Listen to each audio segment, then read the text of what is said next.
This is the Head Judge Show, where we cover all big college football games. This is our Week 10 recap. Let's get into it. Okay, to start off, let's go to Ohio State versus Northwestern. So, I think this weather really ruined the game for Ohio State because this game was just supposed to like buff up Ohio State stats and show CJ Stroud's the Heisman, but 21-7 doesn't show that because Ohio State was a favorite by 38 points and it was a 55.5 over under, and the halftime was 7-7. So to start off, the wind was 30 plus miles per hour, so that basically made both teams have go one dimensional. Not saying that Northwestern is multi-dimensional, but that kind of ruined Ohio State's pass game. And how often do you see Wildcat 90% of the time Northwestern was playing Wildcats, and they were like running over us, and like we would get like a down, like stop them on the first try, then they just ran over us on the second drive, and then we kind of picked it up. Yeah. And it was kind of crazy because their running back was playing quarterback more often than their quarterback. Really? Yeah, it Whoa. was actually he would just like catch it and then just run and like go outside, run, and he was running all over on the second drive, and they took the lead 7-0, and we didn't score till like 2 minutes left in the second half. Yikes. And also, the thing I want to talk about is CJ Stroud. He actually had to use his legs. He had 79 rushing yards. Oh my gosh, he's never ran for that much. He ran for more than a 5 yard gain. So that's kind of crazy because he made multiple like third down conversions, which gave us probably those two scoring drives. And to talk about third downs, Ohio State was 3 for 13. Northwestern was 9 for 19. So that's like, so yeah, we're kind of sucking. Yeah. And I'm actually worried because Ohio State can't run the ball. And how do you think this will affect them in like the future against Michigan? I I think this is kind of like the Georgia game versus Missouri.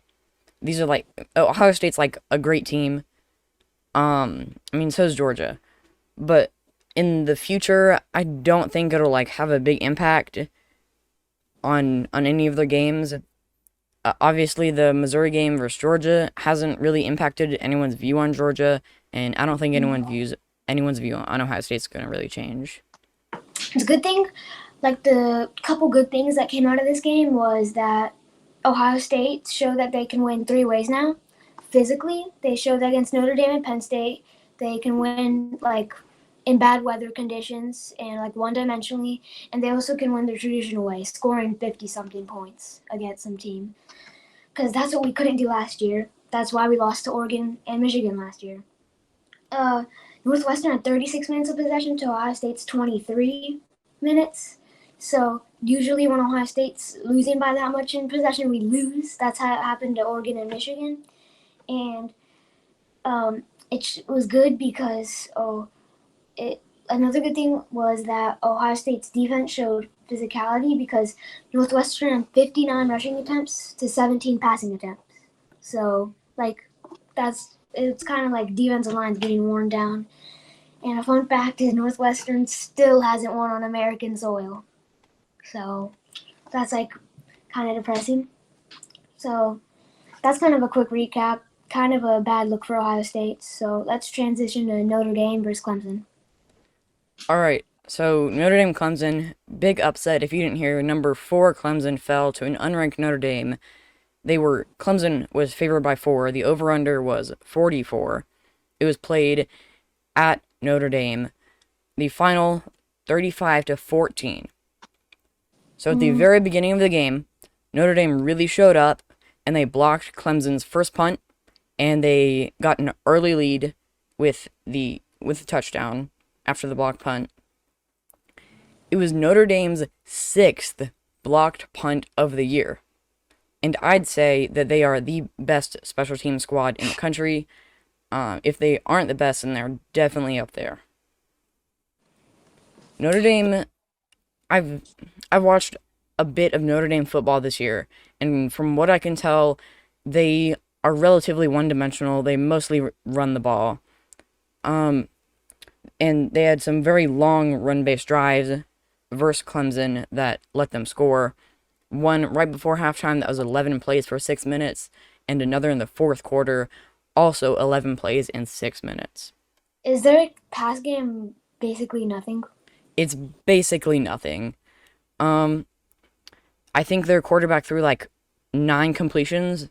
Yeah, Bruh. Drew Pine threw for 85 yards and 9 completions and 1 touchdown. I talked about Drew Pine and Notre Dame's passing offense last week when they played Syracuse. We covered that game. Yeah, they're basically one-dimensional. The Fighting Irish defense, they played really well. They had 4 sacks and 2 turnovers. Both those turnovers contributing 14 points. One was a pick six. Not a pick. Well, there was a pick six. One was a pick six at the end of the third quarter, thrown by DJ Uyunglele. It was 96 yards. The other turnover was a just an interception inside the 15-yard line, thrown by Cade Klubnik at the end of the third quarter. It didn't go for a touchdown, but in the early fourth quarter, Notre Dame was able to score a touchdown off that. Notre Dame had 250 rushing yards. Again, 0 pass game, and I believe they had over 250 versus Syracuse last week. Just super one-dimensional, but it has worked. So, I mean, if it works, don't change it. Yeah. In the fourth quarter, Clemson started a rally, just too little, too late. Joseph Nada got a receiving touchdown, and Will Shipley had a rushing touchdown, but just didn't make a difference. If Uyunglele and Klubnik hadn't thrown the picks, and Clemson scored on the drive that the pick six was thrown, they were super close. They were like 4 6 yards away. If that pick six wasn't thrown and it was a touchdown, and Klubnik didn't throw the other interception, it would have been a 21-21 game. Mm-hmm. So the turnovers just really impacted it. It didn't happen. Yeah. Turnovers can really take down any team, basically. Yeah, I didn't feel that Clemson was even the fourth best team because they kind of sucked. They just didn't impress me the entire season. I agree. I think the playoff rankings overhyped them just a little bit. They're like seventh, eighth, something for me, like that. That sounds about right. Definitely top 10, but they're not fourth. Oh, so for the USC game that Notre Dame plays, that's going to be a big one because USC can only win one way. Because like if they're not in the league, they seem to kind of like lose it. Because against Oregon State they almost lost, and Utah they did lose because they have to play a certain way to win. Yeah, yeah. So Clemson doesn't have any more notable games, so they'll probably go 11-1. I think they play like Louisville, South Carolina, and someone else. Oh, man, I forgot who. I was looking at it Well, if earlier. they keep making those turnovers, they could lose to South Carolina. So They could. South Carolina has a good amount of wins this year. I'm a little bit surprised. yeah. South Carolina is really trying to turn their program around. And yeah, the USC game for Notre Dame, at USC, it'll be challenging. I would guess that USC wins. Um, it's a few weeks away, so we'll probably cover it then. So on to the Georgia versus Tennessee game. Okay, so Georgia was favored by 9 points, and the over/under was 65. Um, Basically, this game was just domination because coming to this game, I thought it'd be a great game because Tennessee seemed unbeatable most of the time, and they beat Alabama. Yeah. And I thought it'd be like a close game, like 34-37, kind of like how the Alabama game ended, like a touchdown or a field goal would, like in the final minutes. Well, I thought like at the very beginning, Tennessee got a fumble off of Georgia's running back, and I'm like, oh man, this is a good start. But then, like I thought, I'd quiet the crowd down, but it just didn't. Tennessee's offense looked awful, and they got 3 points off that. And the rest of the game, they seemed to do nothing. And Georgia's offense looked like the better offense. Yeah, I think Georgia overall was just the better team, and they showed up and they really stuck it to Tennessee. Ten- Go ahead. Tennessee, uh, they play man to man a lot, so their cornerbacks are getting like exposed by Georgia. Like McConkey, he was destroying them on one, and like walk on Jake Stetson Bennett, the walk on, he just threw it up and McConkey just got it. No one was even around. Yeah, yeah. Stetson Bennett, speaking of him, he threw for over 250 yards for 2 touchdowns, 17 for 25. Pretty good. Georgia's defense had 6 sacks. That is This is a crazy number, and it's really difficult to score points when you're getting sacked constantly. And they also had an interception. Yeah. And then Hooker, this is probably the first game he didn't throw a touchdown, and he threw a pick again. So I believe it breaks something like a 20-game streak for Hendon Hooker when he's throwing a touchdown. So yeah, C.J. Stroud in the Northwestern game, he didn't throw a touchdown either. That broke his like 22-game streak. yeah, it Uh, really sucks for Tennessee, but they just got beat. yeah, I thought Tennessee this was their year, and I thought a Heisman moment could come for Hendon Hooker. Like he might just do some crazy play like Joe Burrow did against Bama in Agreed. 2019. Well, that didn't happen. He kind of got shut down the entire time. He did. He he is a really really good player, but I think the defense kind of screwed it just a little bit.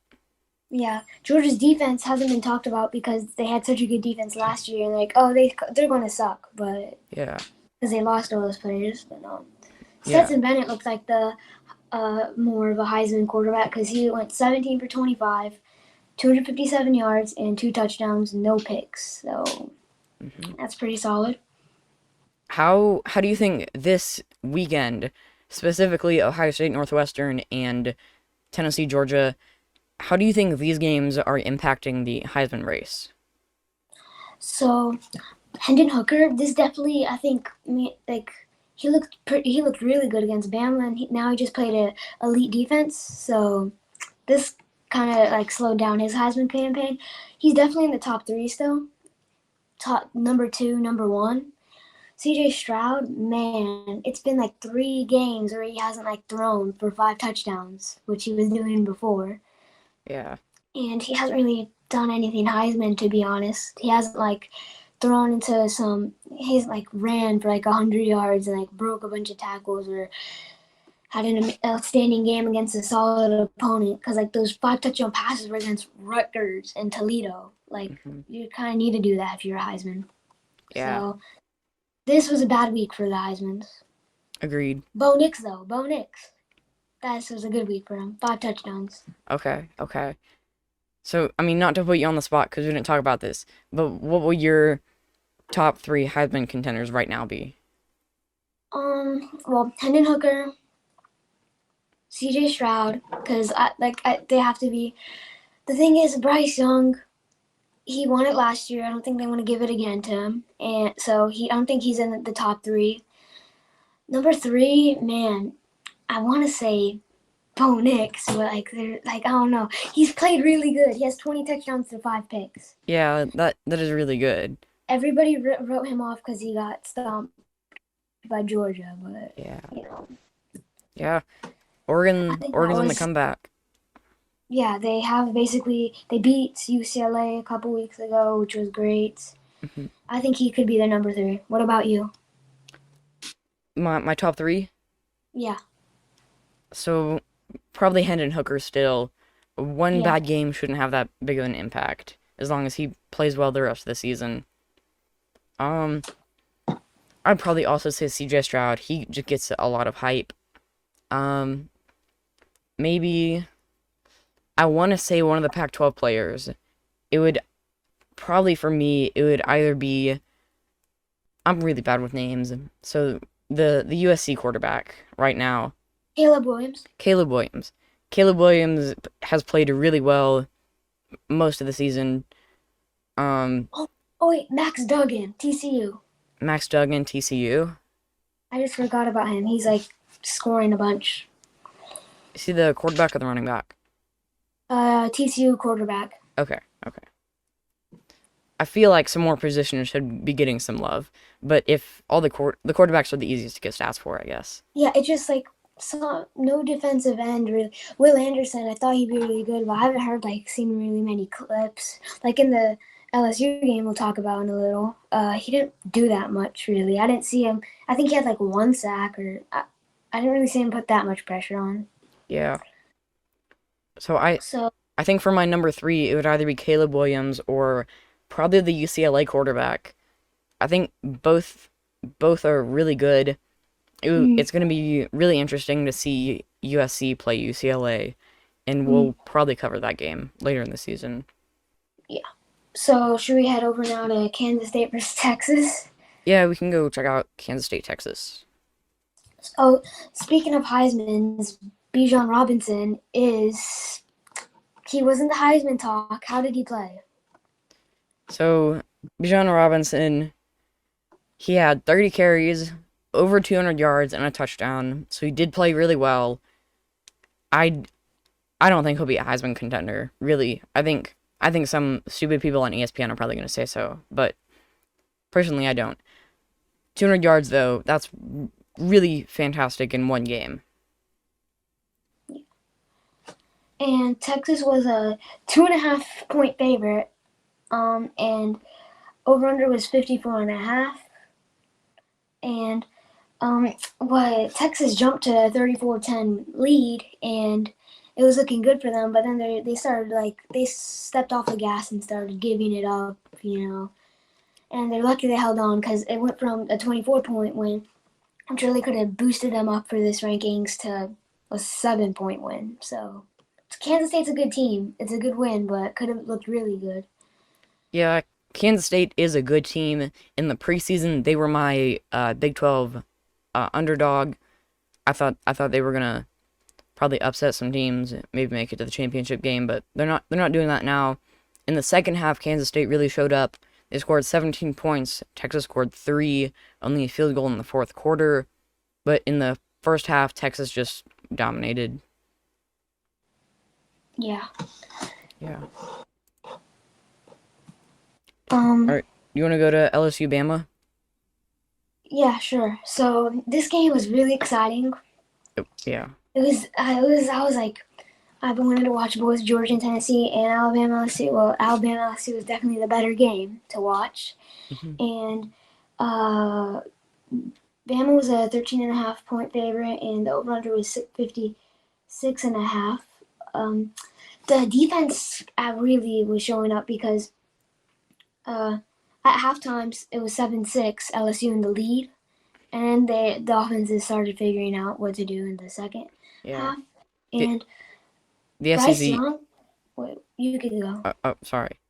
The SEC defense has just really showed up. Okay. Well, Bryce Young, he made. I remember on his first drive, he was doing his usual juking the offensive linemen, bringing the middle linebackers up, and he just pooches it over to some wide receiver in the tight end. He throws it behind.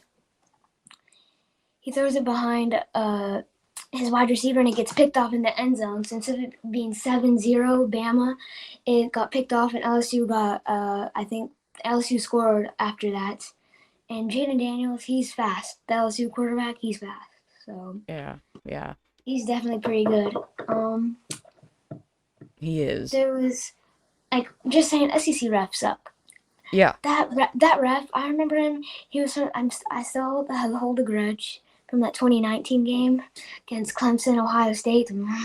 He really ruined Ohio State's that game, and he made it. That did you? There's that crazy call where Alabama's guy touched it out of bounds, I and did. I did see that. That I, was I very thought that silly. I thought that guy had possession, then he hit it out, then he grabbed possession again. That's a stupid rule in general, I thought. Yeah, But I totally thought that that LSU defender had possession. He was holding the ball didn't move until the Bama player who was out of bounds touched it. yeah, and that was big because then Bama was down 7-6 at halftime because they got a field goal.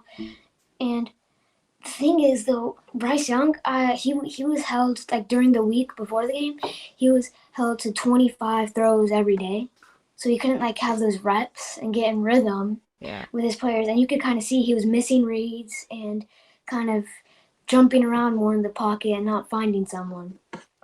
He was still able to like do his thing, and he saved Bama at the end.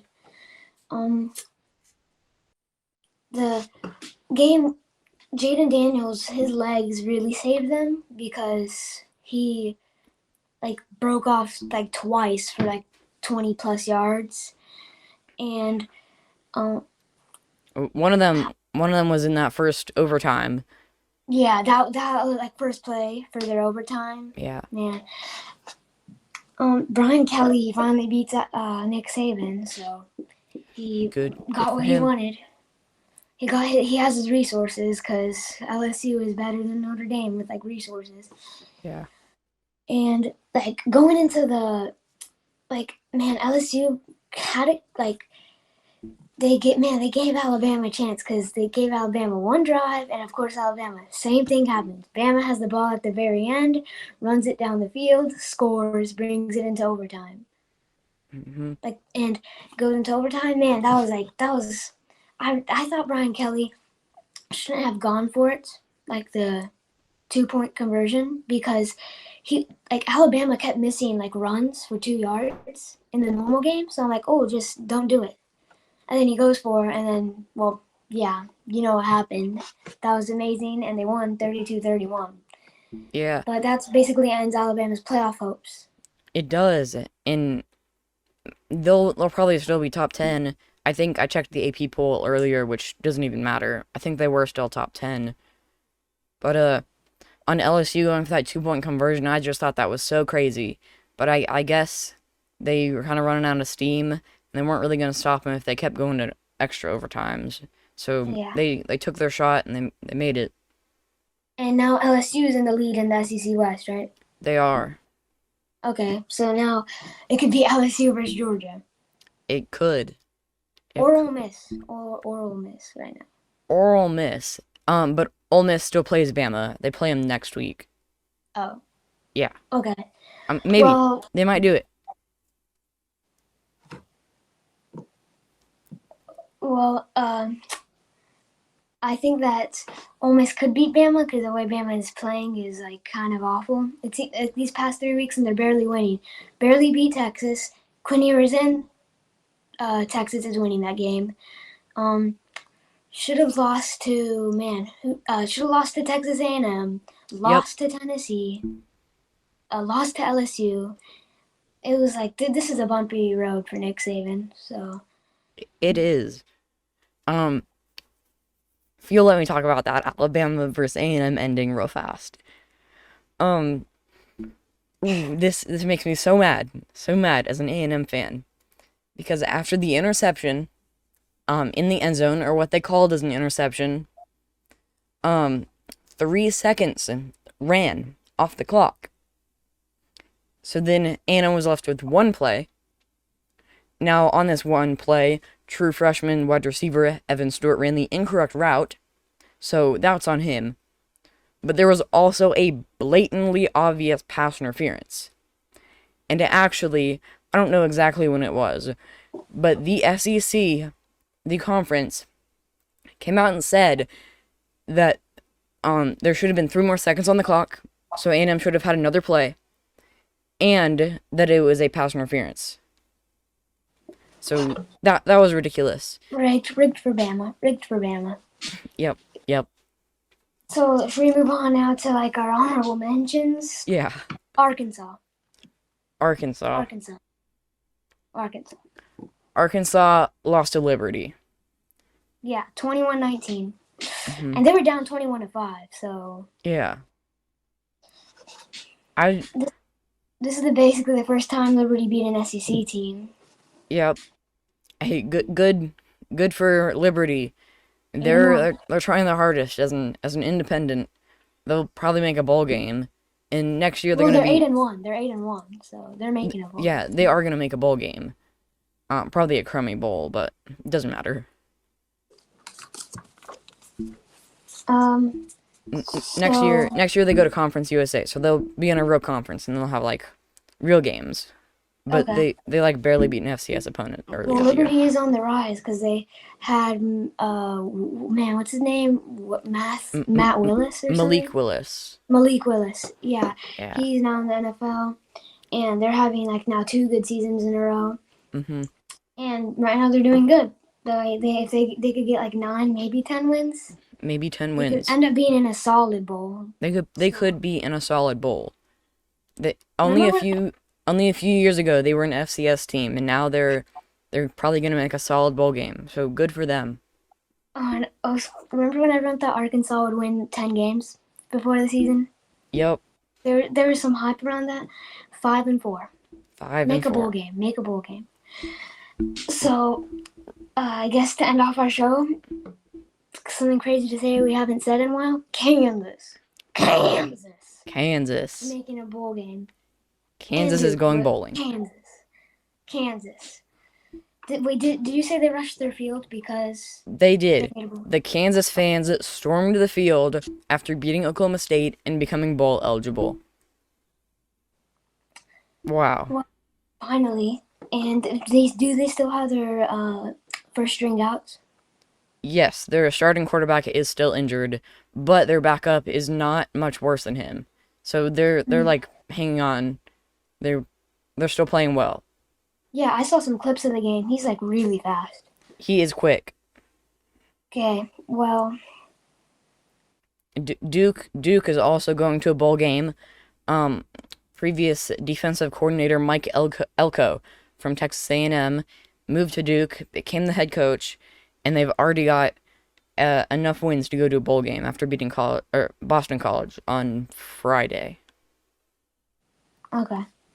Well, basically, this was our breakdown for the Week 10 games. Uh, Click thumbs up and subscribe to us. Yeah. Like and subscribe. Please subscribe. Um, yeah, please subscribe. Okay. And Okay. tune in for next week. Yeah, we'll be back next week. All right, and until then,